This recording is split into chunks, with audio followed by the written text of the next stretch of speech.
The offer has landed. It's the career move you've engineered, and the pressure to give an immediate yes is immense. The congratulations are already pouring in. But a strategic voice in your mind is signaling caution.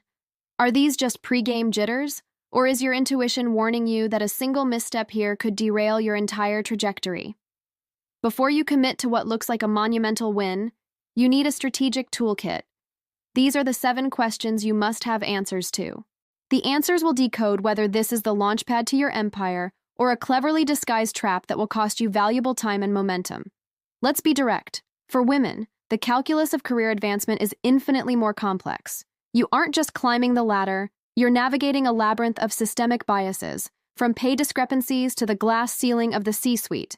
That's why you must move past the initial euphoria of an offer and conduct a ruthless analysis of its true value. These questions aren't just about a job, they are about the architecture of your life. First, the foundational question. This is for you alone. Question number 1. Is this opportunity aligned with my ultimate vision, or is it merely what society expects of me? The difference is critical. External validation, from society, family, even your own curated online presence, is the most seductive trap on the road to success. The prestigious title, the corner office, the larger paycheck, these are the accepted metrics of achievement, and this offer may deliver on all of them. But pause. Does the day-to-day execution of the role genuinely ignite your intellect? When you decode the job description, beyond the title, do you feel a spark of authentic curiosity? Analyze the core functions. Are they repetitive tasks that will bore you when you know you thrive on dynamic challenges? Or are they strategic problems that will sharpen your skills?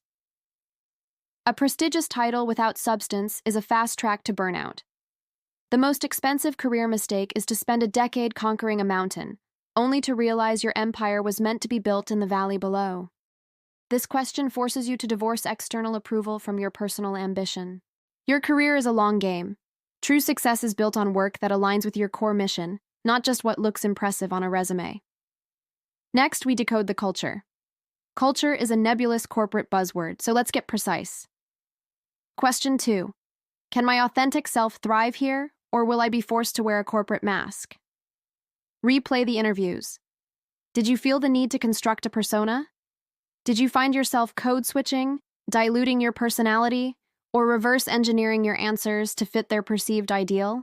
If you had to perform to win the offer, you will have to perform every single day to keep the job. That is an unsustainable burn rate for your intellectual and emotional capital. Authenticity is a direct multiplier of your success and fulfillment.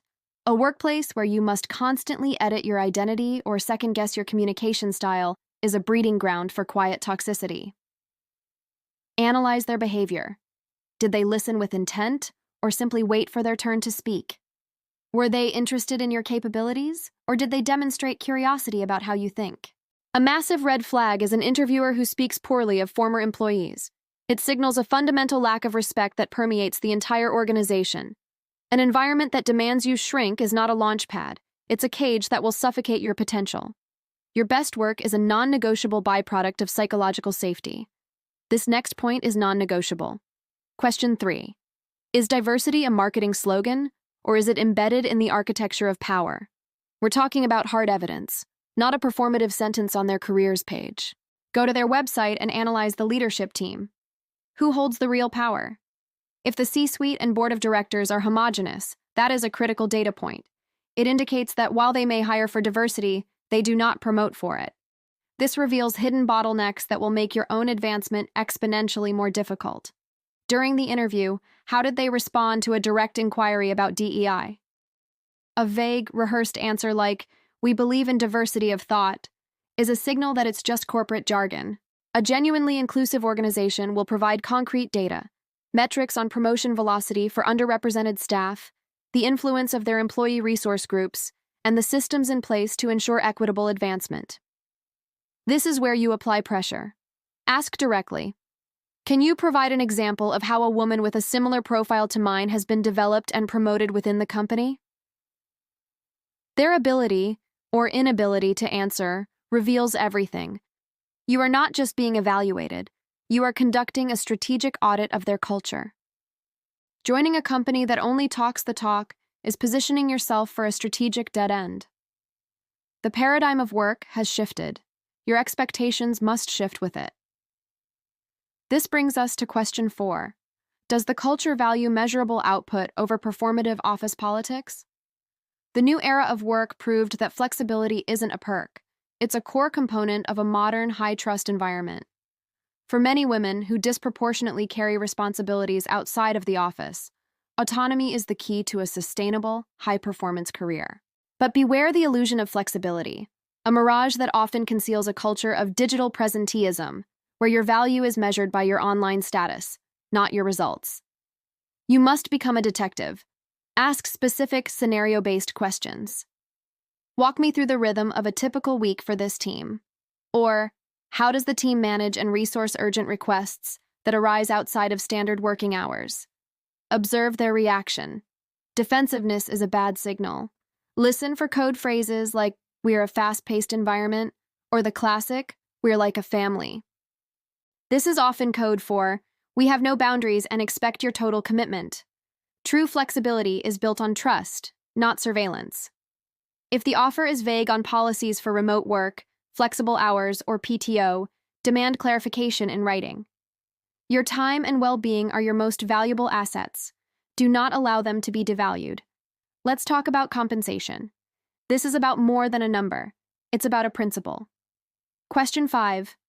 Does the full offer reflect my market value, and what did the negotiation reveal about the company's respect for it? Let's be clear. The game is often rigged. Women are statistically offered less for the same role. This is why entering a negotiation unprepared is not an option. It's professional malpractice. Do your research, know your number, and never accept a first offer that doesn't meet it. Most companies build negotiation room into their initial figure. The negotiation itself is the ultimate stress test of the company's culture. Were they collaborative and respectful, or were they dismissive and rigid?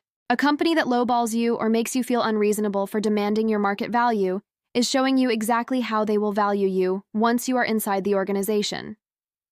Look beyond the base salary. Your compensation is an ecosystem. What is the 401k match? What is the real structure of the bonus? Is there equity? What are the health benefits, specifically for mental health and family planning? A company that invests in a premium benefits package is a company that understands human capital is its greatest asset. If they fight you on every dollar, it's not just a financial red flag, it's a cultural one. A job is not a destination, it is a vehicle. Which leads to question 6. Is this a role, or is it a launchpad? A strategic opportunity is not just a place to execute what you already do well. It's a platform for acquiring the skills you'll need for your next quantum leap. You cannot afford to take a job that leads to a plateau. Project 5 years into the future. Will the experience and skills gained here be the currency you need for what's next, or will they become obsolete? Look for hard evidence of internal mobility. Ask the hiring manager, what is the typical career trajectory for a high performer in this position? A vague answer like, there are many opportunities for growth, is insufficient. A strategic answer sounds like this. The last person in this role was promoted to director after 18 months. We have a formal mentorship program and a dedicated budget for executive education to support that path. Stagnation is the silent killer of ambition. A high-paying job that offers no growth is not a career. It's a golden cage. Finally, the question that integrates all others. Question 7. What is the company's vision for the future, and how is my role mission critical to achieving it? You are not just accepting a salary. You are making a multi-year investment of your time, talent, and intellectual capital into this company's future. You must believe in that future. An organization with a clear, ambitious vision is a stable platform for growth. A company with a murky or reactive plan is a high-risk gamble. Ask about their 3 to 5 year strategic goals. Are they aiming for market disruption, innovation, or aggressive expansion? Then ask the strategic follow-up. How does this specific role directly contribute to achieving those objectives? This question does 2 things. It positions you as a strategic thinker, and it forces them to articulate your precise value within their grand plan. If the interviewer cannot draw a direct line from your role to the company's future success, it may signal that the position is not essential. You deserve to hitch your wagon to a rocket ship, not a sinking one. There you have it, a 7-point diagnostic tool to decode any opportunity and make your decision with surgical precision. Let's recap the framework. Accepting an offer is a moment of maximum leverage. Do not let excitement or external pressure dilute your power to choose with intention. You are choosing your next boss, your colleagues, and the problems you will dedicate your finite energy to solving. Your career is the primary vehicle for building your legacy. Choose a role that serves your ambition, respects your value, and accelerates your growth. Settling is the enemy of